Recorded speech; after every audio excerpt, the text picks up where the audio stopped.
I'm here today on Skype with guitarist and singer Olof Wikstrand, from Nuclear Blast recording artist Enforcer. The band has a new album titled From Beyond, and it's the Swedes' fourth full length. So thanks for taking the time to talk with We Love Metal today. It's no problem, Bill. It's my pleasure. All right. Hey, I've listened to From Beyond a handful of times so far that I've had it, and I find myself describing it as a lot of it's a fun heavy metal album. It's just a lot of fun to listen to and get into. How's the reception been by media and fans if they've heard it? Well, the overall thing has been really good, actually. We've been pretty overwhelmed by at least the fans' reactions from it. Reviews has been really good as well, you know. But I don't know. We usually don't really pay much attention to it. It's just cool to hear that the fans like it, and that's about it, you know. Well, that's always important. That's kind of the thing.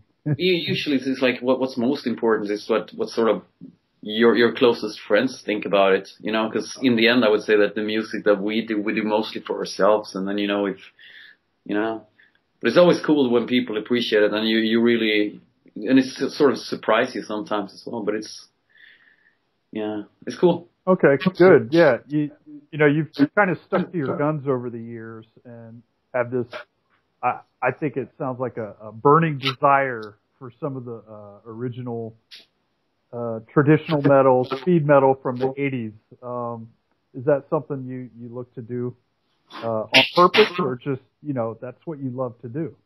Well, yeah. I mean, like, the band sort of began as some sort of, we were very keen on being very close to the bands that influences us. But, you know, the further you come, the more yourself you want to be, I guess. So, well, but of course, the band from the beginning was sort of founded on the speed metal thing. We were very inspired by US speed metal stuff, and mixed it up with some like Swedish heavy metal stuff, and sort of, at least in the beginning, you know. Then you sort of develop all the time yourself. You sort of find your own niche, and then you know, like say, you start to develop what's making you unique, and then or what you think makes you stand out. Yeah, sure.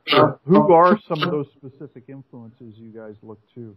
Well, in the beginning, it was very much like Exciter, of course, obviously, Razor. Yep. Stuff like this. But also mixed up with some Swedish bands such as, you know, Janaquist, Axwitch, you know, stuff like that. Yeah, Neptune. Yeah, lots of very different stuff, you know. But I'd say what made us stand out a little bit more was that we were not really much inspired by the most mainstream bands when we sort of created our sound. We wanted to do something else than what the most mainstream, the most successful bands already did, you know. Right. Can't really say that, you know, that this type of music that we play ever was popular, you know. Right. I mean, I'm an old guy. I was around then, you know, when Exciter came out. Yeah, it was never on the radio for sure. No. Okay. It's something that's been rightfully successful in, like, after some time, of course, but that's another thing, I guess. Right, sure. Okay. It seems like, and correct me if I'm wrong, Enforcer sort of started out as your own project, right? In the very, very beginning, yeah, sort of the concept was something that I sort of developed. Yeah. Okay. But of course, we've changed a lot since that. You know, it's just like it's nothing like so any longer. But yeah. Yeah. Did you like go out to recruit people to join you, or how did it work forming the band?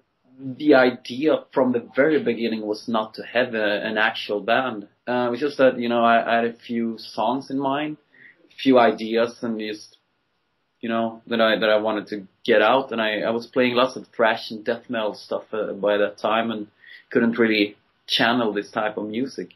Sure. So we just like came up with this thing, this logo, this band name, and just put some shit online, and it was like it was very well received, and suddenly got tons of emails, reactions from people who loved it, and we like passed my other bands in a night, Uh-huh. So it was sort of, yeah, fuck yeah, and then we were offered shows and shit, so I just recruited my little brother on the drums, and Adam, who Right. used to play in Tribulation by that time, as a guitar player, to do the first show, and sort of that's when we sort of say the band was created, when we played together the first time as a real band, All right, and now you guys ended up on Nuclear Blast, so. Yeah, well, 10 years later, we're here, man. Yeah. Yeah, time 4 flies albums though. later. Yeah. Okay. Hey, on the album, most people have favorite songs when it comes to an album, and today, although it seems to be changing a little, I'd have to say Undying Evil is my favorite song right now. Can you tell a little bit about that song? Maybe some of the ideas behind it? We, there was actually, most of the stuff is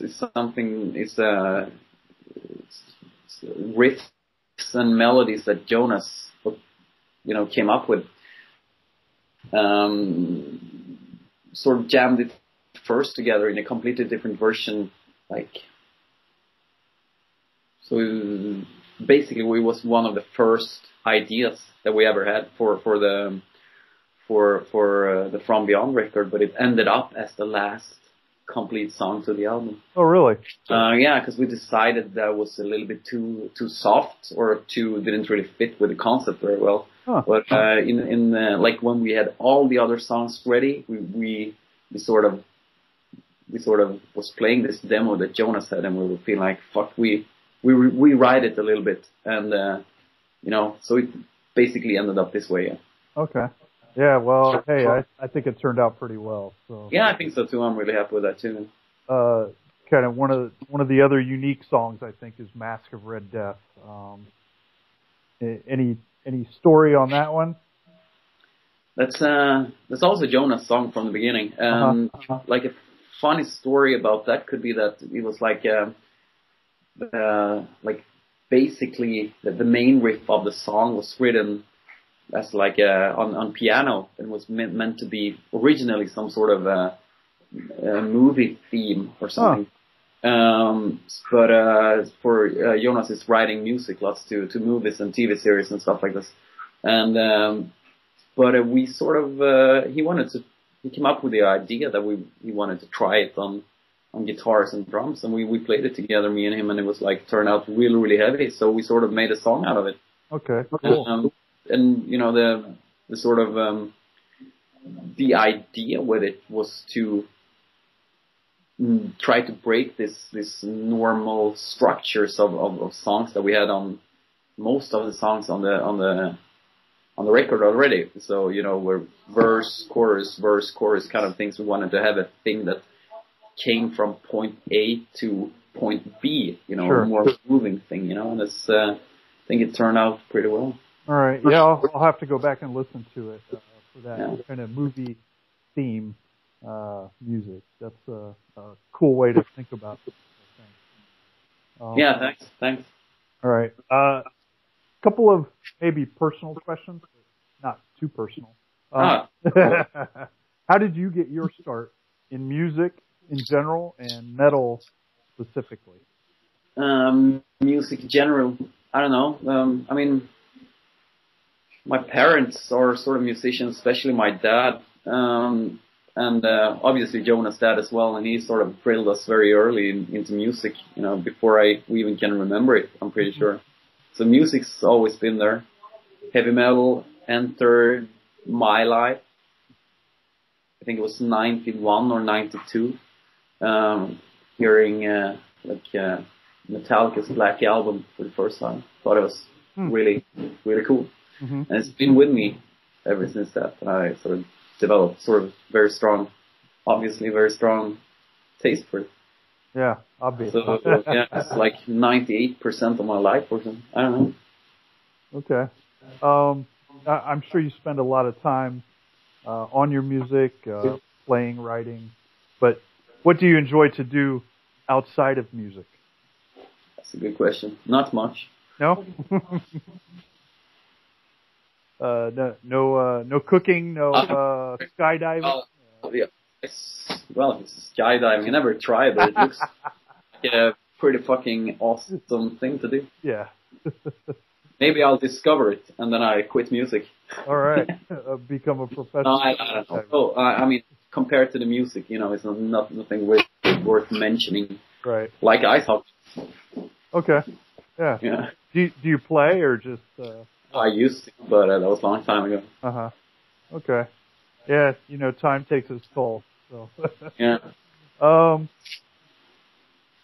think Enforcer toured North America. Sure. What, like 5 or 6 years ago? Yeah, summer 2009. Okay. Any plans for a return trip with this new album? Yeah, we have. We've been trying to get back to the States for a really, really long time with many, many things. Like this time we're making it because, it's basically it's enormously hard for a band our size to pull off a tour there, Sure. So you've got to have like a pretty decent sized band to tour with in order to, make it without losing like all your savings on it. Right. That's the problem with it. And we've been very close to like nail, let's say it can be 5 or 6 tours in the States the past 5 years. Mm-hmm. Everything was like canceled, like last minute canceled. Oh man. So it's been really shitty. So we, at this point, when we got another tour, American tour canceled, and we were supposed to do this autumn. We were like, fuck this, let's just get a package and do it ourselves. So yeah, we are looking on dates in North America right now for January, February 2016. Okay. With a band package of, let's say, 3 or 4 bands about our size.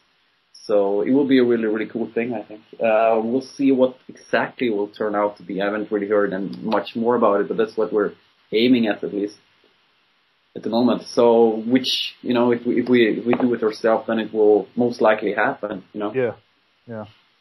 Okay. Definitely looking forward to that one if you guys can put that together. Speaking of playing live, I like this question. What's your most memorable live music experience, either playing or even as a fan? I don't know. Really depends, like probably 2 shows that stands out mostly for me, and that's one of them being in Santiago. Fans are insane there. It's like they're so enthusiastic and about music, and it's like it's not even close to anything else. Second thing would probably be when we did the Loud Park Japan Festival, which was amazing thing for us to do. So that's 2 things that stands out, I would say. Yeah. So South America and Japan. All right. Yeah. And of course, the entire thing of coming to United States as basically teenagers, Yeah. That was pretty cool too, with just one album out, nobody knew you, and you were like traveling around, right, for good shows. Got a few. Did you get to do anything that you really wanted to do over here when you were touring? Apart from music. Yeah, apart from music. Yeah. Oh yeah, we did some sightseeing and shit. It was like, I think we visited sort of almost all states, not Alaska and Hawaii, obviously, but apart from that, I think we sort of passed through all the states. So it was a big fucking adventure. Yeah, very cool. Yeah, I think I saw you guys played like 2 dates out in Idaho, and there's like who the 6 fuck metal fans out there. So those shows were pretty fucking weird. Yeah, I bet. Yeah. Okay. But it's all good. Hey, Olof, final question from me. Our website is called We Love Metal. Yeah. Why do you love metal? That's a good question.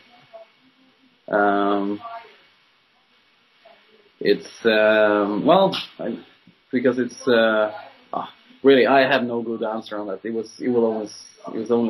would only sound really pretentious, but obviously I do. Otherwise, I would never be here, man. Yeah, you know, who doesn't love metal? Okay, well, hey, thanks for taking the time today, and to anybody listening out there, if you're looking for some quality, good traditional kind of speed metal, check out From Beyond from Enforcer. Thanks, Olof. Thank you.